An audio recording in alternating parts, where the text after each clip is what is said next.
yang guyupu bagah-bagah tetuh oleh Rasulullah bak tanya. Munyo kana peng nau tang top you. Beta pusingo. Sebab pengnya tak perle. Entuknya tak pusingo, tak pentuk, tak pusingo, tak lusa.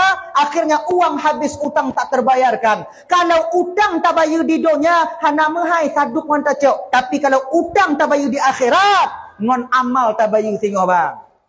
Nyo yang pernah plung daripada utang, lari daripada utang. Ingat, nyo ingat. Plung daripada utang. Walaupun kalian bebas di dunia, tapi ketika kiamat terjadi, bunga gelengkap di Allah Ta'ala. Padang masyar mulai berlaku. Bak watenya dalam padang masyar. Bandung urang yang tamu utang dalam dunia yang belum tabayar. Tajak setot bandung watenya. Tajak setot keputungku. Tajak juk amal tanya kurengan. Kalau amal tanya kabeh kibantungku, dosa mereka yang kita tanggung di sini di dunia. Makanya akak ibu teman Bandung, ngutang bek muayang. Hanglah tanya. Di dunia mungkin kita terlepas, tapi di akhirat sebiji zarrah pun tak akan terbebas kita di pengadilan Allah Subhanahu wa taala. Ingat, bek belum dari hutang. Munyo napeng 1 juta. Pegah bak inong tanya, kacok kai mau tu bayi hutang. Yang napeng mau tu, bayi hutang war tu, cok lek tu. Lek tu yang nangku, cok peng 100 bayi hutang 200 ke belanja. Jangan.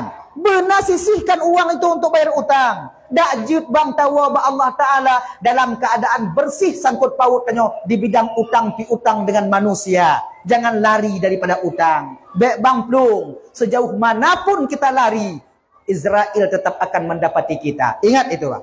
Ingat. Kai munyokan apeng bayu. Munyokan apeng bayu. Dan tanya cara minta pengnya bang yang halu. Nyagi bapak-bapak Ramban Bandung. Alah, nak dah pegah ali dah bengok yang kan. Kau tak aku yang lalu. Beda pengut go. Beda minta peng atau maksiat go. Kalau seandainya nak urung melinggai, bagah-bagah kukubu. Pakon. Karena orang yang akan meninggal, nyo ibu bapak tengok hipreh di tempat peristirahatannya, yaitu alam barzakh adanya. Cepat-cepat kebumikan. Bagah kukubu. Menan. Kalau meninggal bunga, cek ura bukan dalam kubu. Kalau meninggal cek ura, tuput bukan dalam kubu. Munyo meninggal tuput, liang Aisyah bukan dalam kubu. Munyo meninggal tengah